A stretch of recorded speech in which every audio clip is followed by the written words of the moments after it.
2-р бүлэг. Дэлхийг бүтээхээс өмнө Христ дотор сонгосон нь. Тэгтэл энд өөр нэг асуулт гарч ирж байна. Бурхан эдийн цэцэрлэгт сайн мөгөн жимсийг тавихдаа Адам түүж идэхийг мэдэж байсан уу, эсвэл мэдэхгүй байсан уу? Эхлээд төгсгөлийг мэддэг төгс хүчит Бурханыг мэдээгүй байсан гэж хэлж боломгүй юм. Хэрвээ Бурхан мэдэж байсан бол тэрээр Адам Евагаар нүгэл үйлдүүлэхээр төлөвлөсөн нь гарцаагүй. Тэрч бүхэл Еваг мэхэлсэн могоогч Бурхан бүтээсэн болохоор тэр могоод мэхлүүлэн сайн мөгийн жимсийг түүлгэж идүүлсэн нь ч Бурханы таалал юм. Үнэн дээр энэ бүхнийг ертөнцийн суйраас урд Христ дотор тогтоосон байсан юм. Адамыг нүгэл үйлдсэний дараа Бурхан авралын төлөвлөгөөгөө тогтоосон гэж зарим хүн боддог. Харин Тэнгэр газрыг бүтээхээс өмнө авралын төлөвлөгөөг тогтоосон байсан юм. Библиэд ин айлтжээ. Эфес 1:4. Түүний өмнө биднийг хайр дор ариун бөгөөд гэмзэмгүй байхын төлөө Бурхан ертөнцийн суйраас урд биднийг Христ дотор сонгосон юм. Тэрээр хүслийнхээ сайн тааллын дагуу биднийг тогтоожээ. Түүний нэгүслийн баялгаар бидэнд түүний дотор цусныхын золилт гэм нүглийн маань төлөөх уучлал бий.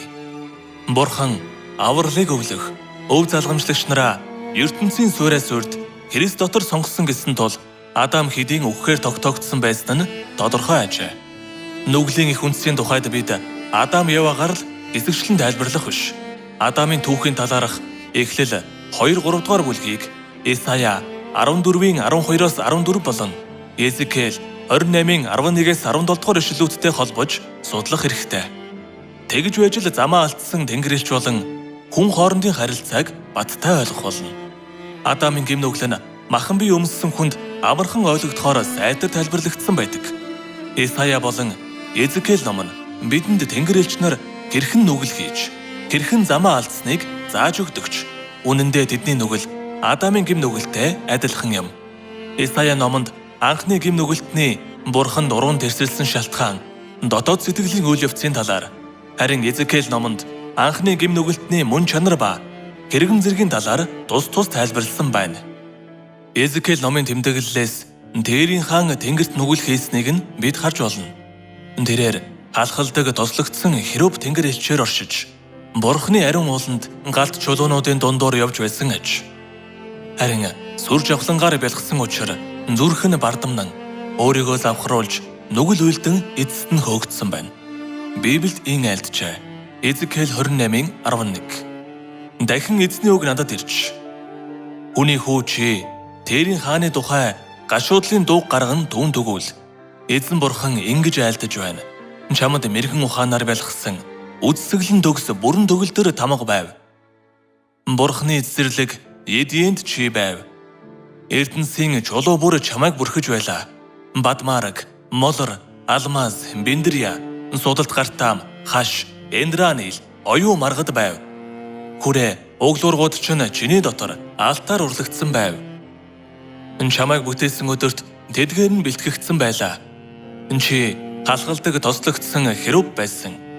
Би чамайг байрлуулсан. Бурхны ариун ууланд чи байв. Галт чулуунуудын дундуур чи явлаа.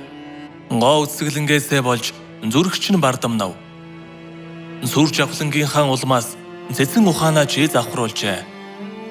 Би чамайг газарт хаяж, хаадад чамайг харуулахын тулд өмнө нь тавина." Мөн Исая номны тэмдэглэлээс Вавилоны хааны тэнгэрт хийсэн үйлдэлийг харж болно.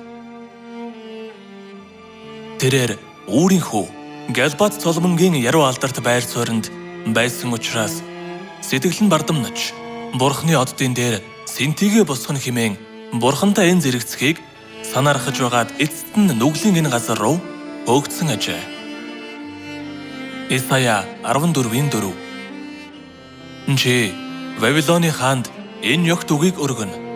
Аяа, үүрийн хүү Галбат Соломон, чи яаж тэнгэрээс унаваа? Үндэстнүүдийг дордуулагч чи хөсөр хаягдлаа. Учир нь чи зүрхэндээ би тэнгэрт гарна. Би Бурхны оддын дээр сэнтигээ босгоно.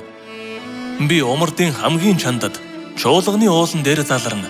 Би үйлсийн орой дээр гарна. Би өөрийгөө хамгийн дээд нэгэн лугаа адил болгоно гэсэн. Гэвч чи үхэгсдийн орон руу хамгийн гүн үхэнд хаягдана.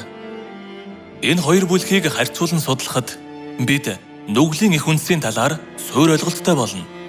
Дээр дурдсан хоёр ишлэл нь уг хоёр хүний жишээгээр бүхэн төрлөختнийг төлөөлүүлж харуулсан төдийгүй үе олон тэнгэрэлч нарын уйлдсан нүглийгч бас ойлгуулах үүднээс бижигдсэн гэдгийг мэдэх хэрэгтэй.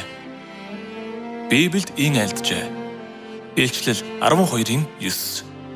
Өнөөх асар том луу буюу бүх ертөнцийг мэхлэгч диавол буюу сатан гэгддэг хуучны могой доош хаягдав.